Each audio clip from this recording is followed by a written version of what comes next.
नमस्कार दोस्तों, आप देख रहे हैं अपना सिटी न्यूज। मैं मोनिका भारती। आइए नजर डालते हैं दिन भर की कुछ खास खबरों पर। समस्त व्यापार मंडल के पदाधिकारी आज घंटा घर पर इकट्ठे हुए। पुल के विरोध में व्यापारियों ने भैंस के आगे बीन बजाकर अपना विरोध जताया। व्यापारियों का कहना है, हम लोग अंडरपास बनवाना चाहते हैं, परंतु कमिश्नर साहब हमारी बात सुनने को तैयार नहीं। हमारी बात अनसुनी की जा रही है, इसलिए यह कार्यक्रम किया गया। व्यापारियों ने नारे लगाए, कमिश्नर हटाओ, व्यापार बचाओ और कमिश्नर मुर्दाबाद के नारे लगाए गए।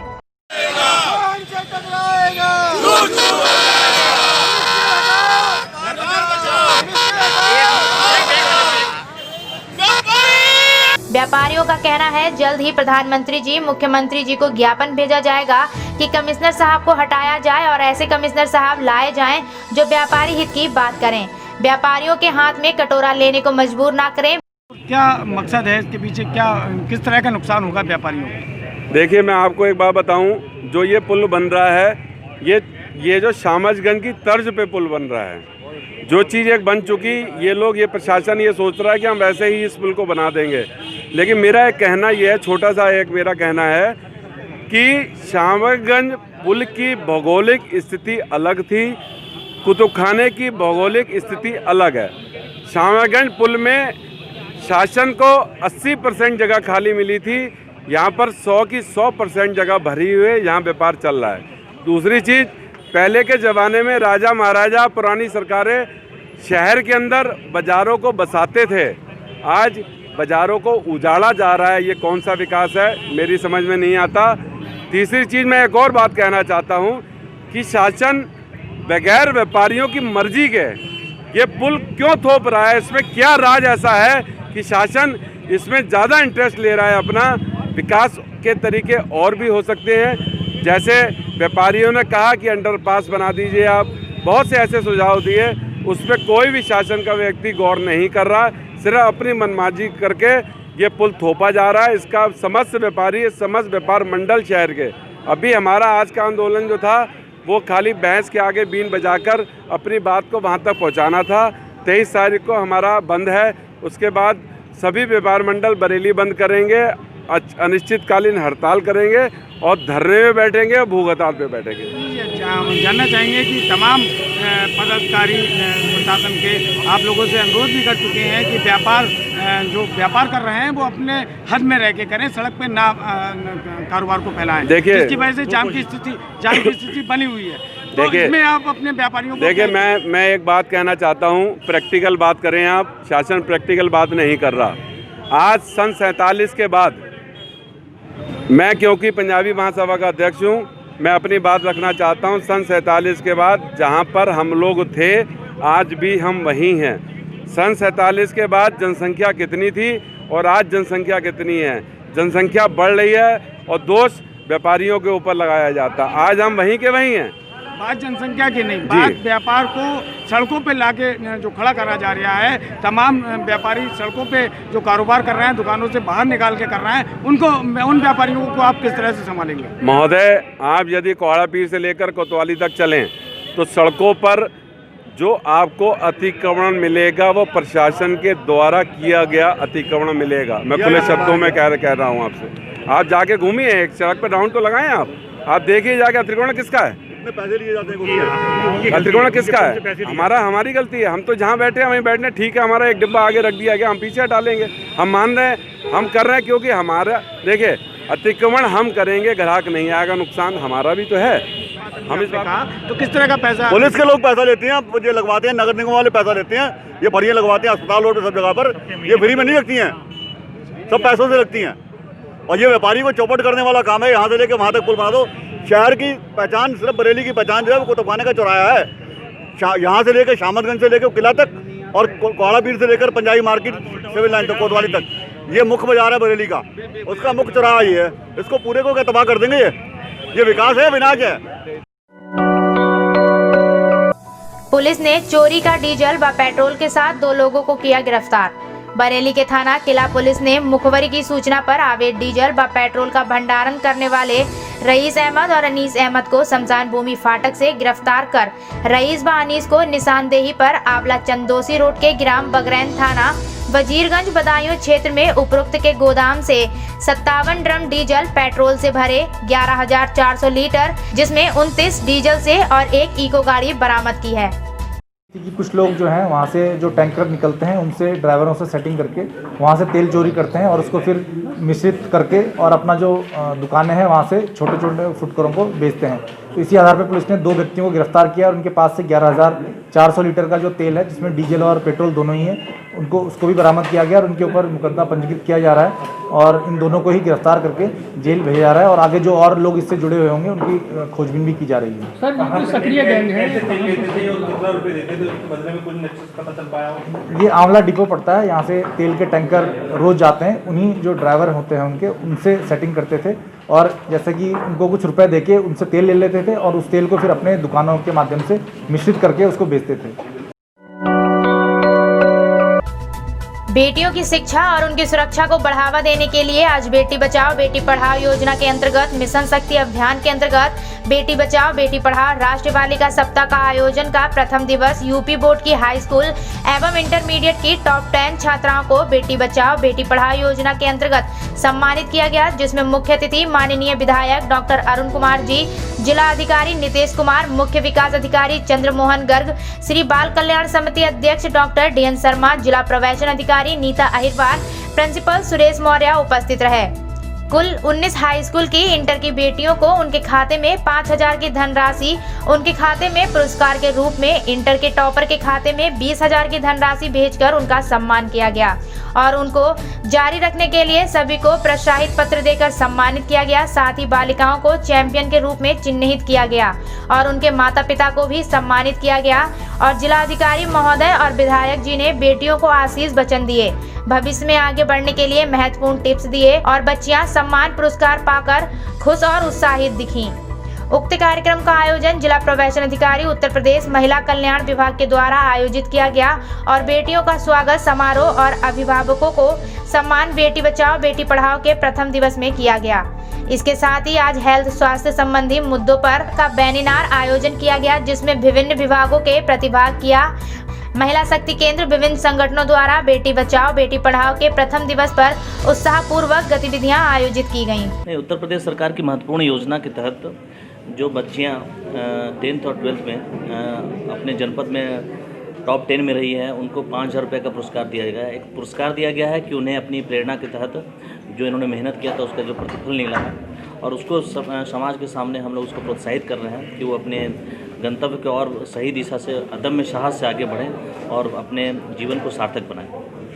सर, इन बच्चों के लिए अभी जैसे एक बच्ची ने सवाल उठाया था, संसाधनों की काफ़ी दिक्कत होती है, तो उनके लिए क्या किया जाए? नहीं, यही हमारा सोचना है, समाज को एक सोचना होगा कि हम ऐसे समाज का निर्माण करें जिसमें सभी को समान अवसर मिले और इसलिए समाज में संविधान में ऐसी व्यवस्था की गई है कि हम उनको समान अवसर देने का प्रयास करें और जो समाज में असमानता व्याप्त है उसको हम दूर करते हुए सभी को एक अवसर दें और इसी तहत सरकार के द्वारा कई प्रयास किए जा रहे हैं। आप देख रहे होंगे चाहे हमारे गवर्नमेंट इंटर कॉलेज हैं, चाहे आपके हाई स्कूल्स हैं, उसमें एजुकेशन बिल्कुल फ्री कर दिया गया है। तो ये इसी का स्टेप है। गवर्नमेंट हमेशा प्रयास कर रही है कि हम उन लोग को सहायता प्रदान करें। कई छात्रवृत्ति की योजनाएं हैं कि जो प्रतिभाशाली हैं उनको छात्रवृत्ति की योजनाएं दी जाती है कि आप आगे अच्छी पढ़ाई कर सके, चाहे इंजीनियरिंग कर सकते हैं। बहुत सारी चीज़ों में सहायता दी जाती है, आर्थिक सहायता दी जाती है। आज बेटी बचाओ बेटी पढ़ाओ राष्ट्रीय बालिका दिवस सप्ताह का शुभारंभ हो रहा है और आज प्रथम दिवस इस सप्ताह के बेटियों का सम्मान और पुरस्कार सम्मान समारोह कार्यक्रम आयोजित किया गया है।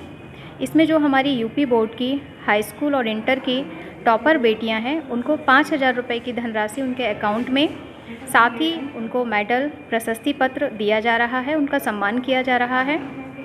आदरणीय जिलाधिकारी महोदय, मुख्य विकास अधिकारी महोदय और हमारे मुख्य अतिथि माननीय नगर विधायक डॉक्टर अरुण कुमार जी द्वारा इस कार्यक्रम में बच्चियों को सम्मानित किया गया है और इस प्रकार से कुल 20 बच्चियां यहां पे सम्मानित हुई हैं और जो बच्ची अपनी शिक्षा को निरंतर आगे बढ़ा रही हैं उनको 20,000 रुपये का, जो इंटर की टॉपर बेटी है जो बीटेक कर रही है उनको 20,000 रुपये का अकाउंट में उनको धनराशि दी जाएगी। और यह सारे कार्यक्रम बेटी बचाओ बेटी पढ़ाओ और मिशन शक्ति अभियान के तहत महिला कल्याण विभाग की ओर से संचालित किए जा रहे हैं।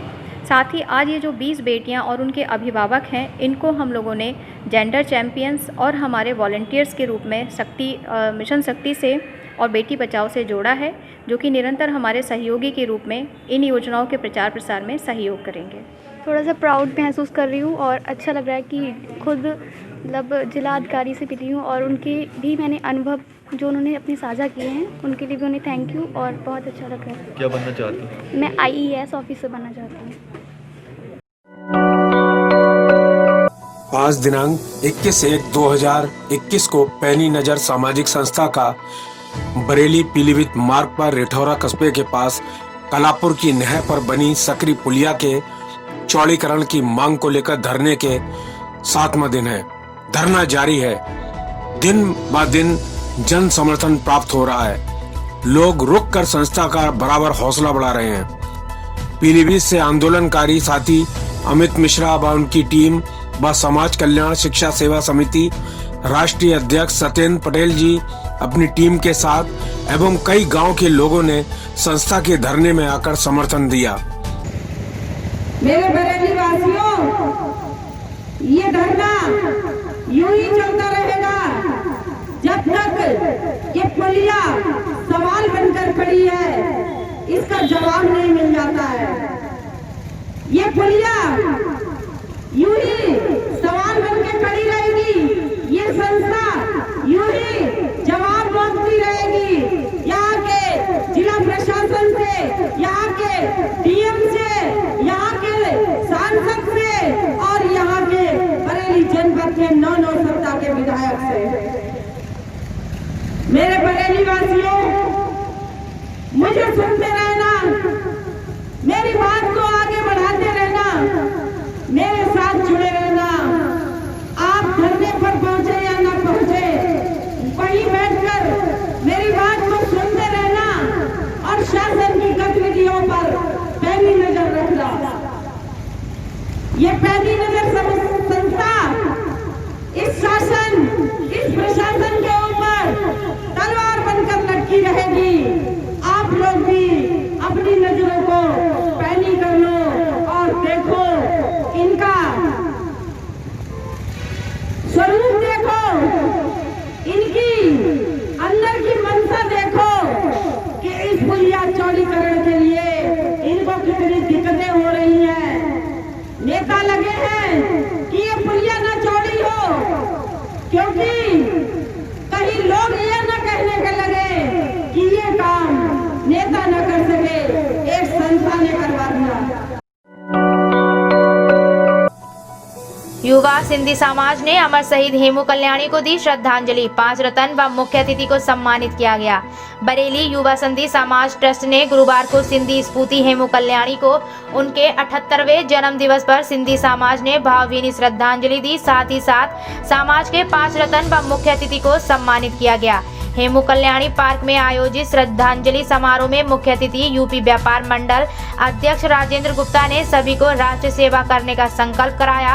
इसके बाद युवा ट्रस्ट ने सिंधी समाज के 5 रत्न डॉक्टर विनोद पगरानी, मनोज हिरानी, अशोक प्रदर्शनी, जुगनू सुखानी, लेखराज मोटवानी व मुख्य अतिथि राजेंद्र गुप्ता को सम्मान पत्र देकर सम्मानित किया। कार्यक्रम में विशिष्ट जनों ने अपने विचार व्यक्त किए। मैं अध्यक्ष युवा सिंधी समाज ट्रस्ट बरेली विजय मूलचंदानी। आज हम लोग अमर शहीद हेमू कल्याणी स्मारक पर उनके 78वें बलिदान दिवस पर श्रद्धांजलि देने के लिए एकत्र हुए हैं। उनको श्रद्धांजलि देने के उपरांत हम लोगों ने सिंधी समाज के 5 रत्नों को सम्मानित किया। आज के मुख्य अतिथि हमारे शहर के उत्तर प्रदेश उद्योग व्यापार मंडल महानगर अध्यक्ष राजेंद्र गुप्ता जी रहे और 5 रत्नों को सम्मानित किया। साथ ही साथ हमने राजेंद्र गुप्ता जी को भी सम्मानित किया, क्योंकि इन्होंने कोरोना काल में राष्ट्र सेवा की, समाज सेवा की।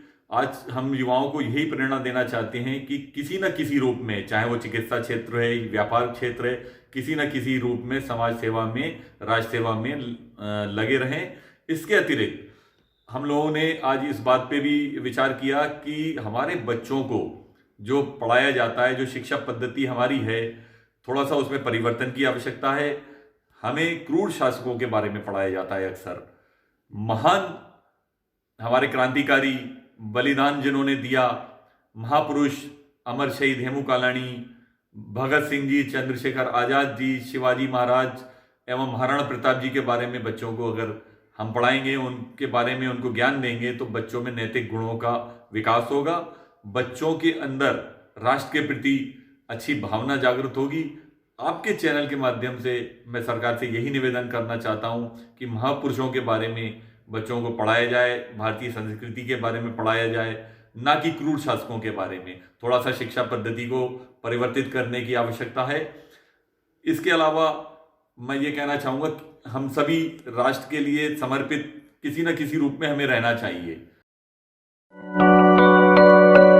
महाराष्ट्र में हुई अस्पताल में 10 बच्चों की घटना ने पूरे देश को हिलाकर रख दिया है, जिसके बाद अस्पताल में मरीजों को ही सुरक्षा को लेकर एक बड़ा सवाल खड़ा हो गया है। इसी क्रम में उत्तर प्रदेश के मुख्यमंत्री योगी आदित्यनाथ ने जनपद के मुख्य अग्निशमन अधिकारी को सख्त निर्देश कर कहा है, अग्निकांड से निपटने हेतु अस्पताल को देखने और वहां के स्टाफ से इस तरह भी अग्निकांड से निपटने हेतु प्रशिक्षण की जानकारी होनी चाहिए। ऐसे निर्देश दिए गए हैं। इसी क्रम में आज बरेली के अग्निशमन अधिकारी चंद्रमोहन शर्मा ने IMA हॉल में डॉक्टर्स के साथ मीटिंग की और सभी अस्पतालों में नर्सिंग होम में अग्निकांड से निपटने हेतु समस्त जानकारी डॉक्टरों को दी। हमारे संवाददाता धीरेन्द्र सिंह की खास रिपोर्ट। मीटिंग सर यहाँ पर आयोजित की गई है आपके नेतृत्व में, सर क्या उद्देश्य है और सर क्या क्या आज रहा? नहीं, देखिए, जैसे AC होम सर के डायरेक्शन हमको मिले हैं अभी 2-3 दिन पहले कि कोविड अस्पताल के अलावा जितने भी नर्सिंग होम, हॉस्पिटल्स जो है और मेडिकल कॉलेज, क्या वो सरकारी हैं, सरकारी या प्राइवेट हैं, चित्रों में इनमें जो है फायर सेफ्टी ऑडिट करने के बाद जो उनमें गैप जो है उसको वो कराना, ब्रिज कराना है गैप को जो है, तो उसी के तत्वाधान में जो IMA के जो पदाधिकारी हैं, हमसे बात हुआ तो हमने IMA पदाधिकारी डॉक्टर साहब से बात किया, उनसे रिक्वेस्ट किया, तो उन्होंने आज जो है ये जो आज का कार्यक्रम उन्होंने हमें यहाँ पर जो है बुलाया और अपने सारे मेंबर्स, जो उनके मैक्सिमम मेंबर जो आ सकते थे टाइम निकाल के, वो सब आए। तो इसी में बारे में कि शासन की फायर सेफ्टी के पॉइंट ऑफ व्यू से हमारे जो डॉक्टर्स कम्युनिटी जो है उनके जो एस्टेब्लिशमेंट्स हैं उनमें क्या क्या हमारी आकांक्षाएं हैं, क्या क्या फायर प्रोटेक्शन सिस्टम वहाँ पे होने चाहिए, फायर प्रोटेक्शन के अलावा उनका हाउसकीपिंग कैसे होना है, ट्रेनिंग कैसे होना है उनका, और इसके बाद फायर क्लियरेंस की क्या क्या जो परेशानियाँ आती हैं, फायर क्लियरेंस के जो स्टेप्स हैं वो कैसे कैसे आने, उसी के बारे में आज हमारा एक छोटा सा मतलब ये बातचीत थी सभी जो हमारे IMA के सामान्य सदस्य हैं यहाँ का, तो उसी के लिए ये आज किया गया है। सर 2005 और 2016 का जो एक जियो में परिवर्तन आया है, सर उसके विषय में क्या कहना चाहिए? मतलब कोई परिवर्तन उसमें NBC में परिवर्तन आए हैं कि 2005 से जो ये फरवरी 2016 तक एप्लीकेबल है। जो भी ये मीटिंग में आज ये भी बात है कि मतलब उनके क्या स्टेटस है उसका, तो यही बताया गया है या यही प्रचलन में है कि जो बिल्डिंगें पहले 2016 से पहले की बिल्डिंग्स जो बनी हुई हैं, तो जो नेशनल बिल्डिंग कोड 2016 में जो प्रावधान दिए गए हैं उन्हीं मानकों को उनको फॉलो करना है। इसके अलावा जो उसके बाद के मानक दिए गए हैं, उसके बाद में जो बिल्डिंगें बनी हुई हैं 2016 के बाद में, उनमें NBC 2016 के मानक लागू होंगे। मैं यही कहना चाहूँगा कि सारे मेंबर्स को बहुत अच्छी तरह से फायर सेफ्टी और फायर के रूल्स के बारे में और फायर ऑडिट के बारे में बहुत एक अच्छी जानकारी मिली है। जो नर्सिंग होम चला रहे हैं, हॉस्पिटल चला रहे हैं, उन मेंबर्स को बहुत लाभ हुआ है इस मीटिंग से। और CFO सर ने नया जो ऑनलाइन वाला सिस्टम आया है एप्लीकेशन का, उसके बारे में भी बताया है और कैसे कैसे अपने यहाँ सारी व्यवस्थाएं सब लोग चाक चौबंद रखें, इसके बारे में अवगत कराया है, जिससे कि अवश्य ही मेंबर्स को भी और जनमानस को भी लाभ इसका अवश्य पहुंचेगा। क्या मानते हैं सर, जितनी फायर सेफ्टी आज बताई गई है शासन के अकॉर्डिंग, सर के अकॉर्डिंग, सर उसके मानक पूरे होने के बाद सर क्या परिवर्तन आ सकता है बरेली में? ऐसा है सर, निश्चिंत हैं कि अभी भी मानक सारे पूरे हो रहे हैं। IMA की जितने अस्पताल हैं, जितने मेंबर्स हैं, वो सारे मानक अक्षर पूरे कर रहे हैं इस चीज़, और सबके पास NOC अभी भी हैं। इस समय CMO रजिस्ट्रेशन के समय NOC की आवश्यकता होती है, NOC सबकी हैं, वो चल रही हैं, और NOC तभी मिलती है जब हमारे सारे मानक पूरे होते हैं। ये एक फायर ऑडिट का सिस्टम आया है जिसके अंदर कि ये बताया गया है कि कैसे अपने स्टाफ को 24 घंटे तैयार रखा जाए कि कोई अगर हादसा होता है तो कोई भी अगर स्टाफ उपस्थित हो तो उस चीज़ को वो समझ पाए और उस चीज़ को अच्छे से क्रियान्वित कर पाए। क्यों सर? आज के जो ये था टॉक थी, इसके अंदर एक पॉइंट ये भी था, तो लाभ तो मिल रही हैं और पहले से ही व्यवस्थाएँ चाक चौबंद चल भी रही हैं।